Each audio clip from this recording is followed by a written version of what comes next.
Hey guys, we're on the road right now. We're in Arizona. We're heading to Oregon Pipe Cactus National Monument, but we just wanted to give you guys a look of what we're seeing as we're heading down from Gila Bend, Arizona, to the border there. There's a border wall, we believe, and a port of entry at Lukeville, which is very close to the monument. So we'll take a look at that. But we have another passenger.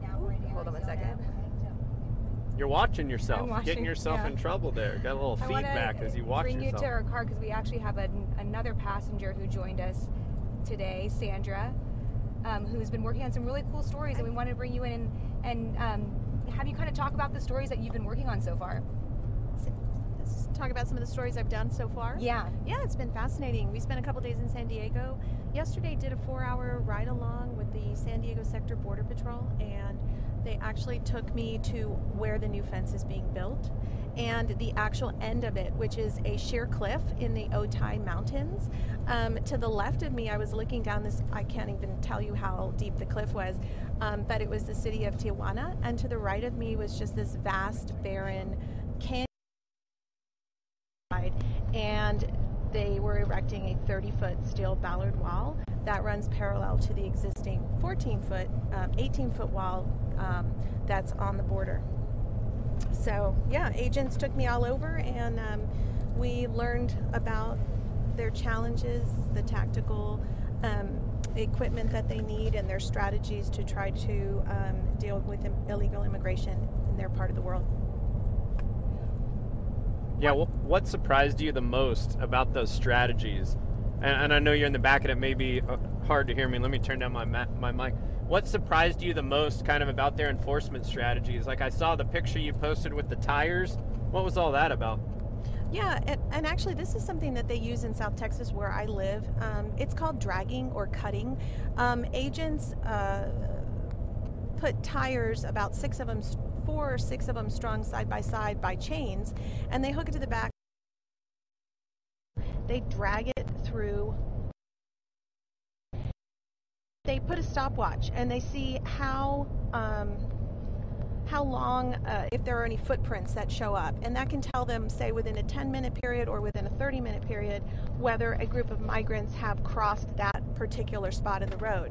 Interestingly, in South Texas, now the agents did not tell me this here yesterday, but I know from South Texas, a lot of times the coyotes, which are the human traffickers that take people crossing groups, will walk backwards to try to throw off, especially through this cutting, so that they think that they were going the other direction. But Border Patrol agents have told me, we can tell from the way the dimension of the footprint is where the weight distribution was. And then they just go back and they sweep the area again, and they put another stopwatch. It's just kind of this process that they do continually. You took some really cool pictures. What was the biggest difference? Because you actually were able to go up and actually be in that zone right in between where Border Patrol patrols, especially in between the two fences. Being able to go touch that fence, I mean, seeing the difference between both sides in Mexico versus the United States, I guess what shocked you the most about it? Yeah, I was actually able to ride in what I'm calling the enforcement zone, although Border Patrol agents corrected me and said the entire of the United States is their enforcement zone. President Trump has said that surrounding the border wall there is a 150-foot enforcement zone. And in this particular part of the border, they have built an all-weather road so that agents can easily drive. So embedded in the road were floodlights, radar, infrared cameras up high, ground sensors. So you had this 18-foot wall on the Mexican side exactly, and then about 150 feet later, and it varied depending on the canyons and the terrain, there was this 30-foot wall. So driving right through the middle of it in what will soon be completely closed off to the public because it will be under national security. Right now it's a construction zone, so I got some special exclusive access, which was really cool. Another story that I really liked of yours, and we tried to talk about it a little bit yesterday, but Austin and I did not have all of the knowledge that we would liked for you to be in the car at that point, but the airport, the cross-border airport, can you kind of talk about that? Because that's pretty cool. Yeah, you know, the cross-border airport is basically a special port of entry that's only for passengers who fly out of the Tijuana International Airport. You pay a fee, $16 one way, $30 two ways, to walk across this special airport terminal where you park in the United States, you enter into Mexico, and you actually fly out of Mexico. So the cost of the tickets is about 40% less. You don't have to go through customs because you've already left the United States. You're flying from Mexico to Mexico, so the process is a whole lot easier. This is something that was established by private investors. 75% of them are Mexican investors, 25% are American. They noticed that a lot of people using the Tijuana airport actually had U.S. zip codes, and so they wanted to find a way to catch that market. Everybody I talked to said it's really easy, it's quick, it's only about 15 minutes. You don't, you know, and I could not actually walk up the terminal unless I had bought a ticket, which I was kind of tempted to do, but I didn't. Yeah, we've spent enough money on this trip already. No, but real quick, we want to get into border fencing and the different type of fencing and barriers that we've seen, but also I just want to let people know, if you're watching on Facebook Live right now, feel free to use the comments to ask questions. Anna's going to do her best to kind of rotate between stations that are carrying this Facebook Live to be able to look at your questions. You can also use the hashtag Border Report on Twitter. If you @ Anna, she may be able to see it a little easier right now, you know, as we're trying to look at your questions here as we move. But yeah, the border fencing, you know, that's been a big topic as we've you know, driven through and navigated California. And Sandra, you know, you got to look at where the fence begins, right? And that's the area where, I don't know, it's its biggest, it's its newest. Right. You know, and that's San Diego. That's where the president visited last week. You were talking earlier about, you know, the 30-foot beams and then the no climbing area at the top, or a special barrier for that. Right. So the wall that they are building is 14 miles. It starts in the Pacific Ocean and it ends in Otay Mesa, which abuts the Otay Mountain. It's this gorgeous vista. The type of wall that was chosen by the Trump administration after they took bids from several different contractors' proposals has a 5-foot anti-climb plate at the top. The idea behind this is the bollards, they're steel bollards, and they're positioned 4 inches apart. Through the fence on the other side, which border agents told me is really important for them to be able to know what's going on the Mexican side. People can scale this fence, and they do very often. It's not hard to put a handmade ladder. We find them all the time in South Texas, and they get to the top of it. But what's hard then is to hoist yourself over it. So this new style fence has a 5-foot plate, and you basically have to jump from the top of your ladder over and get to the other side of the ballard that's open. So you basically have to do a huge leap up in the air, and they're banking on the fact that people are not going to be able to do that, or they're going to fall and hurt themselves. So it's a different type of construction. Below it is a very deep concrete that's built into the earth, and it's supposed to deter tunneling as well. Yeah, super interesting that. But again, that's only 14 miles, right? That goes inland there. And then, you know, did they talk to you at all about what fencing exists beyond that 14 miles? No, I mean, it connects to the El Centro sector, which is some of the area that you all drove Right. as you came through. It is my understanding that the wall is supposed to be the same out there, the same design. I think we're getting the same wall in South Texas. The different area that I understand that they're still debating on is, say, the Big Bend area. They're not really sure what to do in that area. We're actually headed there, and we'll be in the Big Bend on Friday. And this morning, the patrol agent in charge said he would be happy to take me on a ride along Friday afternoon. So definitely going to be a big question to ask. What are you going to build here, and how can you build it given the terrain? Yeah. What has been shocking for you, so far on this trip? I mean, has anything stood out that you didn't know about, or did Border Patrol talk about anything that that you didn't necessarily know before? I did not know that the fence went into the ocean. That was really surprising, and then I almost got arrested on my very first bat out. Yeah, you need to tell this story. We tried to touch on it yesterday, but yeah, talk about this story for us. Saturday morning was International Coastal Cleanup Day. I was at Imperial Beach, California, and I was videotaping some children who had buckets with their teacher on a school outing, and they were cleaning up the beach. And I was basically following them around, looking down. Did not realize I had apparently crossed into what's called an enforcement zone. There were some cones, but they weren't marked close to me. They were north. I never saw the cones. I stumbled into it. I heard a beeping. I didn't know what that was. There was a Border Patrol agent stationed on a bluff above, looking down at the ocean, and he blew his horn and signaled his lights at me. It did not register. I've never had that happen to me, and I was filming standing in that spot, and it irritated him enough that he zoomed down the bluff, and I didn't realize till the next day I actually had it captured on camera where he came down and circled me. All of a sudden he jumped out of the vehicle and he said, you need to move from here. And I said, oh, can I talk to these people? And he said, I'm going to arrest you. You need to move from here. And I said, well, I just want to ask them. He said, and then he grabbed his handcuffs and he said, I'm going to arrest you. And he started walking towards me. So I backed up really fast, and in looking at the videotape, the children and the teacher were all within that enforcement zone. So yesterday on the ride along, I did have an opportunity to ask the Border Patrol, what is the policy? And he pointed to a sign that was located up on the bluff where I was, must be 200 yards away, and it said no trespassing here. And I did point out that there's no way we could read that sign from the beach. I understand that it's very hard to put signage on the beach, so basically you kind of just have to know that you're not allowed to walk there, and I found out the hard way.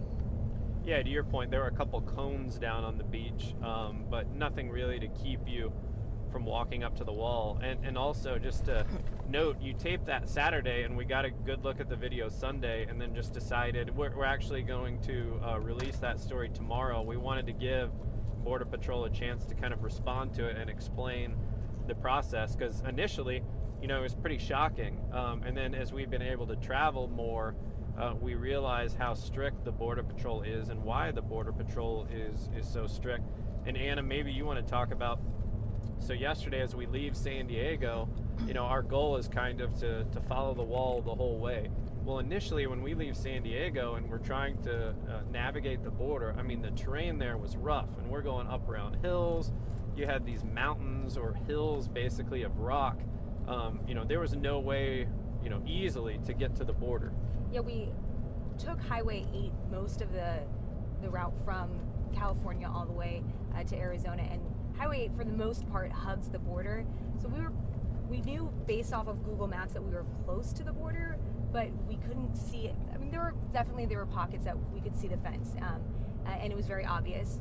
But because of the rough terrain and because of all those hills and all those rocks, you couldn't really tell, you know, where Mexico was and where the U.S. was. Obviously, we knew we were still in the U.S., but if you want to take side cam real quick, we're going through an area where people live. So this is all pretty much desert, but you do have some homes out here. Yeah, we started in Gila Bend this morning, and we're driving south for about an hour to Oregon Pipe Cactus National Monument in Lukeville, where there's a port of entry there. And they actually started construction started for the wall in Lukeville in early August. So maybe we'll be able to see something there. We're not really sure if it'll be rough terrain like we've seen during our drive yesterday, or really what. And these cactus pretty darn cool over here that we're about to come up on. I guess this is the town of Ajo. So I just I did a little research on it. So these are the saguaro cacti, and the reason this area, it's a 516-mile national park, is named Oregon Pipe is because it's after the Oregon Pipe cacti, which are some of the species that we're seeing here. Very interesting. And I think they're beautiful. Yeah, there are over 200 different species in this park, and many of them are edible and used for medicine. Huh. Interesting. And Anna, sorry I interrupted you there as you were talking about the terrain. I just wanted people to get that perspective. But if we want to get back on that conversation, just kind of that rough terrain. And at one point, we talked to a Border Patrol agent who was kind enough to speak with us, not on camera because he didn't have approval. And we kind of said, there's no way people cross here. And he said, oh, yeah. Yeah. He said it's actually pretty busy. Border Patrol agents were actually going through the mountains and the rocks. We are not sure really what they were doing. They wouldn't tell us, but they looked like they were looking for something. But a lot of Border Patrol presence on our ride, whether it just be every few miles a car parked on the side of the road, or in that one area where we saw a lot of ATV and agents mingling around that area of the mountain. Yeah, if you want to switch to front cam, we got speed limit 25 miles an hour. So we're going through a little tiny town here. It looks like we're in Ajo now. Yeah, which is the closest town to Organ Pipe National Monument. Yeah. Very interesting. Yeah, and so I guess the first town, if I remember correctly, after we get through that rough terrain, is Tecate, right? Yeah. Which has a California side and then has a Mexican side. And when we got down there, the interesting thing was we could walk, almost right up to the border. That was the closest I think we were able to get so far in this trip. Right, yeah, and Sandra talked about enforcement zones. In this case, there were a couple signs up, and it was pretty clear, there's a dirt line that we can't cross, but that dirt line was maybe 20 feet away from the wall, maybe. And in this case, the wall was somewhat comparable to what Sandra saw in San Diego, but there were portions of the wall that were maybe still under construction. We saw one spot that was basic sheet metal, and there were, construction crews over there working on that area. But areas where certainly if somebody wanted to cross, that would be a spot that you'd be able to cross. But in this case, right on top of that spot, you had a Border Patrol agent just sitting and waiting. They explained to me on the tour yesterday that the lights are all manpower multipliers, but there are instances where they just need to position agents.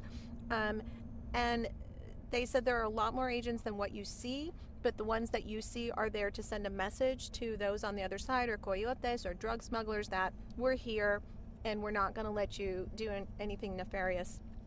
So they're purposely very, very visible, but there's a lot of things that we don't see that they're doing. Yeah, the other interesting thing about this town, it was basically a big parking lot for people on the U.S. side to go park there, and then be able to cross into Mexico. And there was a port there where they could, legally cross into the country. But what's interesting too about this fencing, and I don't know if this was your experience too, Sandra, taking a look at it in San Diego. If a skinny guy wanted to slip through this thing, you could probably slip through this thing. No. Because it was just wide enough?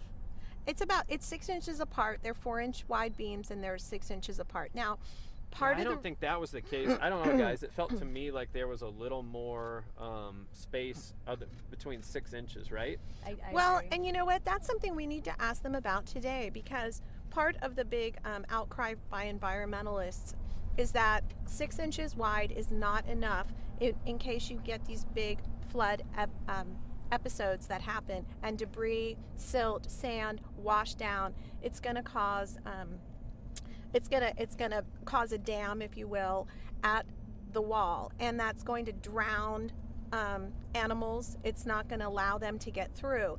And so, it's interesting to see whether the Trump administration will allow different designs that allow for more spacing, especially down here at Organ Pipe National Park, where it's supposed to be very flat, and a wash or a very big weather event could cause this type of flooding.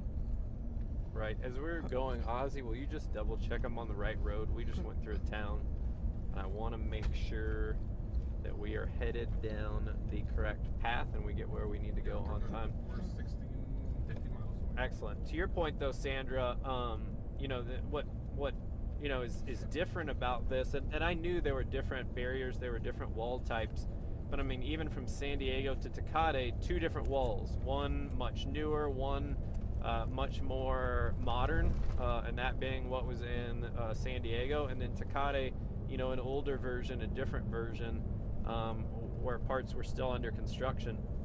And as we move through California yesterday, we saw one border agent kind of looking over a hill, and we asked him, how far away are we from the wall? And he said, there's no wall down there. Mm-hmm.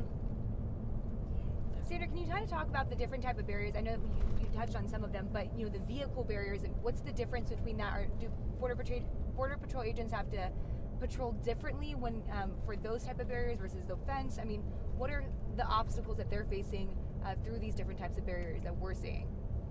Right, you mean the different type of units that the Border Patrol deploys? Like they go on horse patrol. Yesterday in San Diego, this is a fascinating unit. These are wild Mustangs that are rehabilitated. They're caught out in the West, and prisoners from the Bureau of Prison rehab and these wild Mustangs, and then they are sent to work for the Border Patrol, and they go out at night. They have like night vision. They're amazing animals, and so Border Patrol ride these. That's one way. They have an ATV unit. They have river units. They have helicopter units. They have Borstar, which is a specialized tactical unit that goes for like search and rescue, water searches. They have their equivalent of a SWAT team.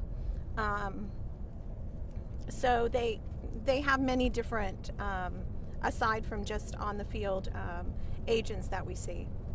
Does that answer your question, Anna? Yeah, and can you also talk about the different types of technology they use, and just kind of to shed light, it's not just manpower, them just patrolling the streets, but they do have some pretty cool technology that they've been using. We did see some helicopters also circling around us during our drive, which was pretty interesting, and also some signs that said speed enforcement by plane. What was that sign that we saw? Speed enforcement by plane with pictures of what kind of look like crop dusters or small planes. So we didn't actually see any planes, but we did see helicopters a couple times flying pretty close to the border area. Well, one of the and you're going to get a chance to see this when you get down to South Texas. One of the most interesting devices that they utilize is something called an aerostat. These are Army surplus equipment that were used in Afghanistan. They carry anywhere from 40 to like 200 cameras inside of them. They're basically giant tethered blimps that go up above. The problem is they are tethered and they can only be used on non-windy days, which in South Texas is all the time. I didn't see any out in Southern California, and when I asked the Border Patrol public information officer about it, he was not familiar with this type of device, so it doesn't look like they're going to get them out there. California is pretty windy. The cameras can allow the agents to see for miles, dozens of miles, and they're very secretive. I've never had access to look inside. I've only been given basic stats by doing public information requests about them.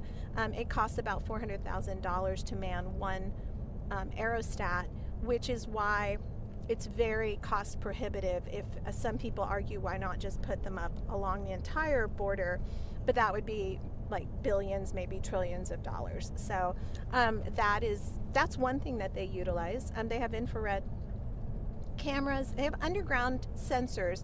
And I've been on a ride-along with Border Patrol, and they can actually detect footprints, and sometimes it could even be an animal that's walking by, and then you can hear them on their not walkie-talkies. They use far more sophisticated communication devices, but they'll say, do you think that's a person? Oh no, I've heard them say, oh, that's just a deer. That's just some type of animal that was heavy enough to trigger the tethers, the underground detectors. They have frogmen in the river. They have gunboats. The helicopters have Blackhawks. Yeah, we saw yesterday a helicopter that we thought maybe was a Black Hawk at first, and then perhaps I think Ozzy said maybe a Chinook. But yeah, I mean, very complex stuff. And just to say real quick, if you're just joining us on Facebook Live or on Next Star Nation website, we are the BorderReport.com tour team. We're on day 3 of a 10-day tour going along the U.S.-Mexico border. Spent the first 2 days in California. Today we're in Arizona. Be here for the next 24 hours or so. We've asked you to ask questions on Facebook Live, and we have to let you know, it looks like because of cell service in the area, we're not able to see those questions or your comments right now. So we're going to try to look at those later. We have another Facebook Live coming up tonight. I believe it's 9:30 Eastern, 8:30 Central Time is when that will happen. So we'll try to look at that and answer some of your questions later tonight. And just to bring up real quick, guys, when we're talking about the different types of barriers, and we had talked in California, there's a lot of pedestrian fence in California. The fencing's very different. One of the last places we visited, Anna, and I don't remember on the U.S. side what the name of the town was, but on the Mexican side, Los Algodones. Was this where the Am I right, Arizona, Ozzy? California? Los Algodones, yeah. And there they had a pedestrian fence that was maybe 10 to 12 feet tall with a couple layers of barbed wire on the top of it. I mean, just kind of the most old school of the fences that we had seen. Oh, definitely.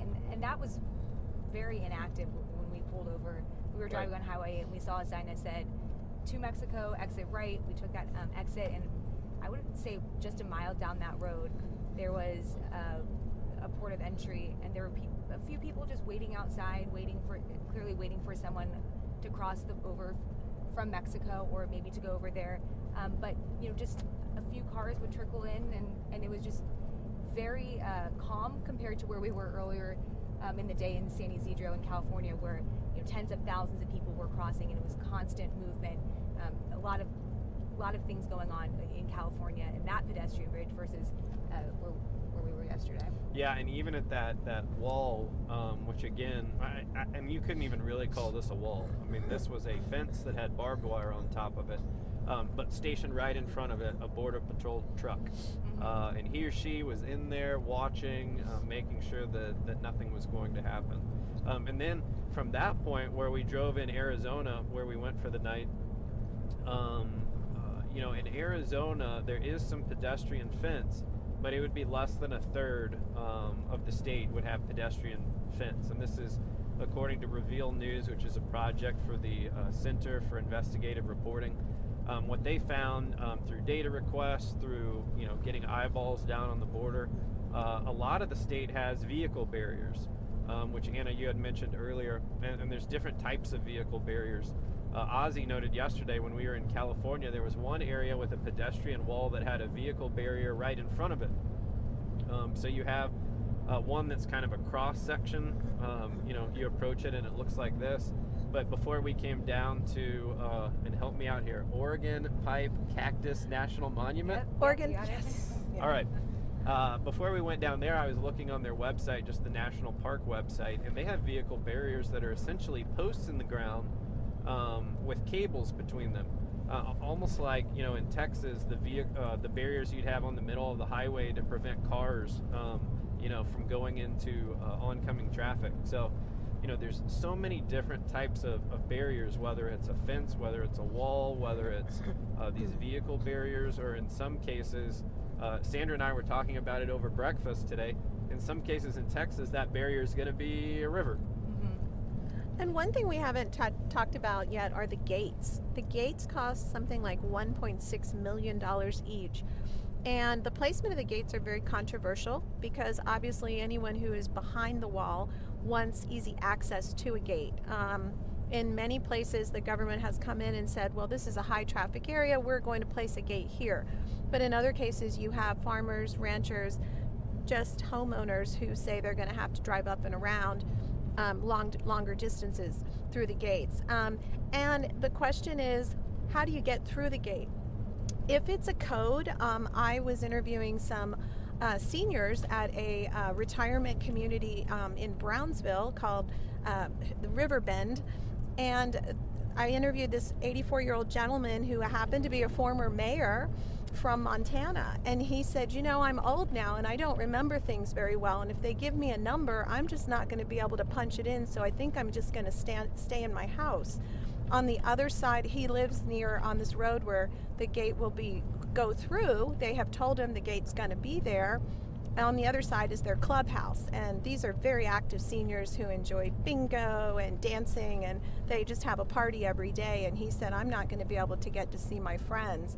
So in some cases they give keys. It's interesting, it'll be interesting to see how they deploy, where they deploy the gates, and what they use as far as access and entry to them. It's a town called Y, W-H-Y. And I don't know Is what's it right here? what's to our What's to left. our- And Oh. we probably can't swing up. We got U.S. Border border. Patrol. Yeah, a large building over there. And they're speaking of gates. That's we would just- not drive directly up into that. That was Customs and Border Patrol. Yeah. So one thing I found was interesting, and I don't know if they talked to you about this, Sandra, during your tour with the Border Patrol yesterday in San Diego. But when we were in Friendship Park, obviously you have that area where 10 people can go in and walk up to the wall on the Mexican side on the weekends and greet family or loved ones. But it appeared like there was a big, I don't know, gate there that could potentially open up, and I don't know, people could walk in, vehicles could come in. Right. Did they talk about yeah. what that was or why that was even there? Yeah, they did actually, and we put some pictures up today on borderreport.com. One shows an agent actually going up and touching the gate. So, as Anna mentioned in her great piece, on the weekends they do open this area up for residents to come and visit with family and friends. It is the part where there are two gates that are parallel to one another. So they open the secondary gate up, and people can go up to the screen mesh. But at this particular spot, they put in very tiny mesh and the agent, I have video clip that's on our website, says so that people cannot pass drugs through it or anything that they're not supposed to. You can't even really put your finger through it. I did touch it myself. It's galvanized steel, and it's supposed to also withstand the saltwater spray. So that's interesting. And it is a gate, and they did open it for me to walk through yesterday, so that was pretty cool.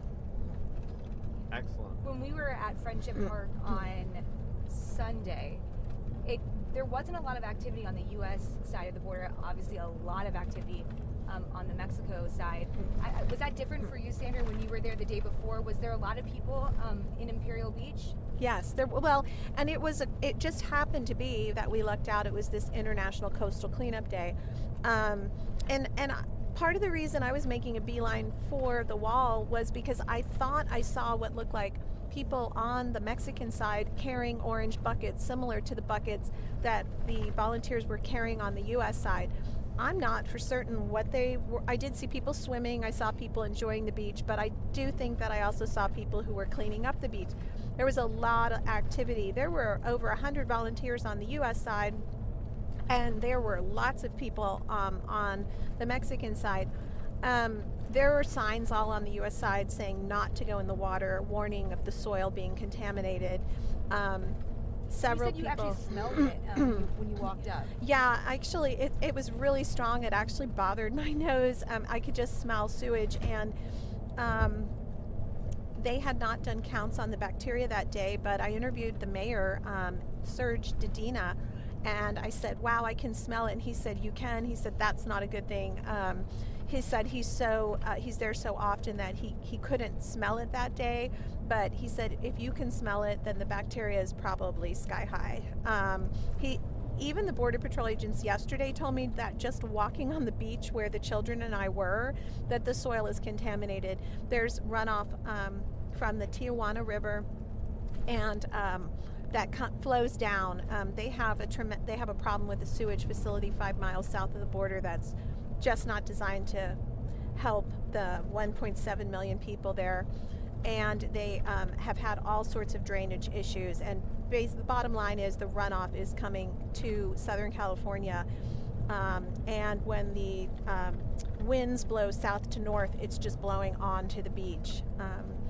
Even apparently their Navy SEALs train on the north part of that beach, and some of them, I'm being told, get sick from the water. Did Border Patrol say anything about, the wall going into the Pacific Ocean? Do they have trouble with people trying to swim around it? Yes. And I have that in my story. That's today. They said that I mentioned earlier, Boer Star unit, which is their search and rescue, have had to go in with the help of Coast Guard and other law enforcement agencies and rescue people several times. They get on little kickboards. They try to scuba around the wall. The surf is really high and it breaks hard at the wall. There's rip tides, but people nevertheless still try to make it around. I think if they got around, they would be spotted by that agent who's sitting atop that bluff, though, fairly easily, and they would just be arrested. We got something up ahead of us here.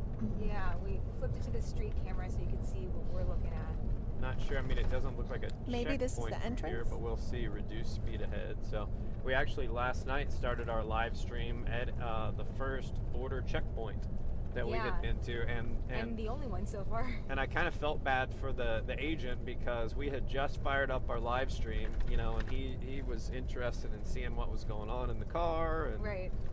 Okay, let's see what we have here. Oh, it looks like it's another checkpoint. It is Border Patrol.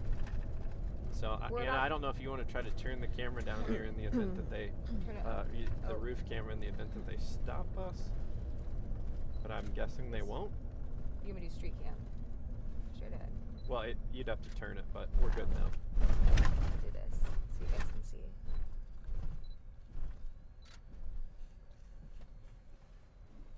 We good?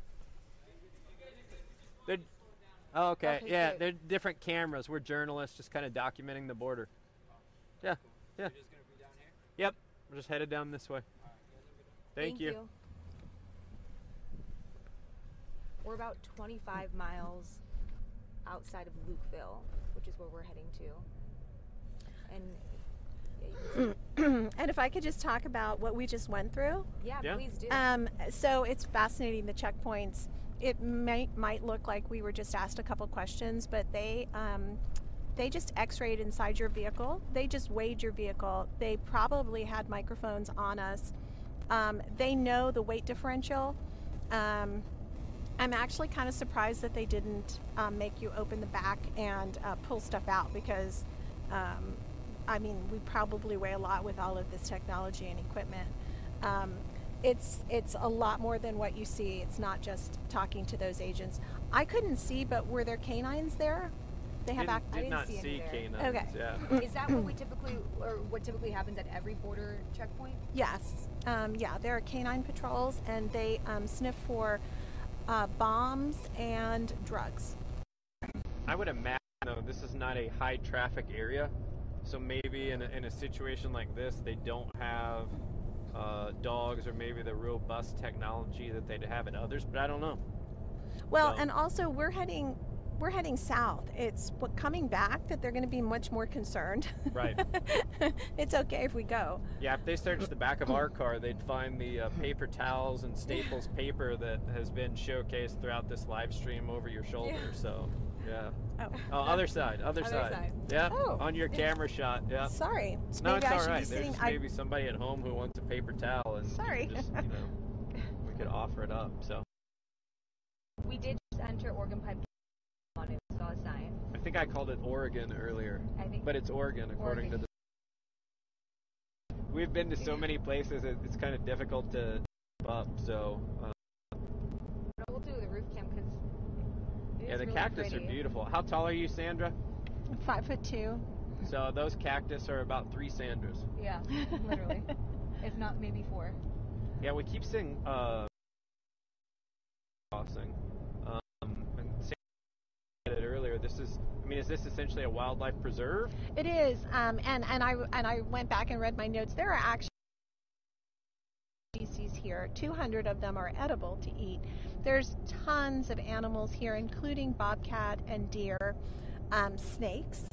There are roadrunners, various types of birds. An area for birds. Yeah, this is a preserve for wildlife. Deer can live anywhere. Man. To Yeah. the It is really east is the Tohono. I'm sorry, I think I probably butchered that. Indian reservation. Reservation, and to the west is a mountain range. And Julian initially was going to try to connect today. Julian Resendez, who's one of our digital reporters, he was going to try to connect with a tribe that lived along the border. Is that the tribe? Do you recall, Sandra? The Tohonos, yes. Yeah, and they were interested in talking about this specific story. I don't think they do a lot of media. Oh, look, so that's you see the bird? That. A vulture? Oh, I just read there were eagles here also. And okay. Yeah, sorry. I just had a vulture to my left there. So, yeah, and taking a look at mapping earlier, it appeared to me once we get to the border, there's some pedestrian fence, and where we're headed, we're hoping to see some pedestrian fence construction. But for the most part down here, you have vehicle barrier, and then you have a little bit of land down here with no fence, and I presume that that's going to be, extremely rugged terrain, if not mountains. Or large hills, and that's the reason why there's no fencing there. Earlier we were talking a little bit about, in have a lot of in Arizona, then into New Mexico, and parts of Texas. There's less wall, fewer barriers, and you were talking about earlier today, some areas.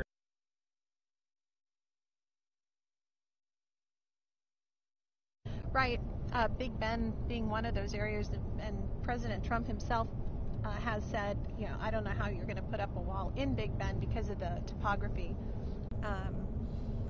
The walls that we saw in Southern California were some of the first that were actually put in the nation in the late 90s. That sector in San Diego actually was the busiest for apprehensions.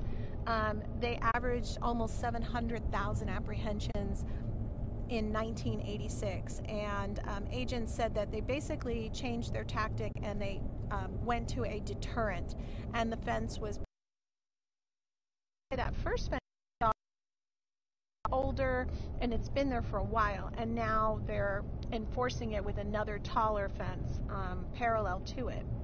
And we could Border Patrol agents when we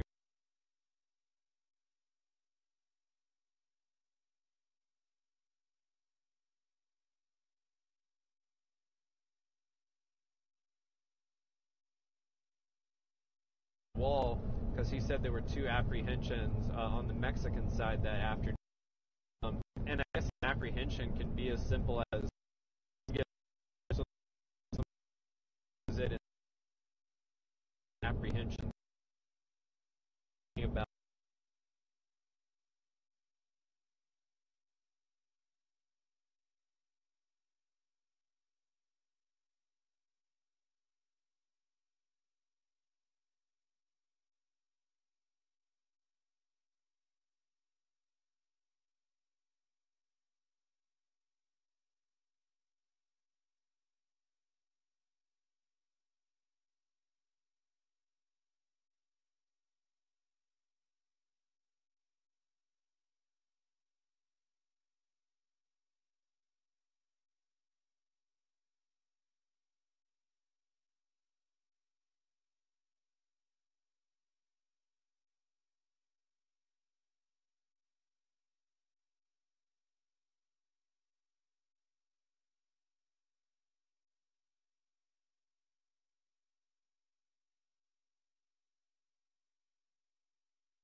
perimeter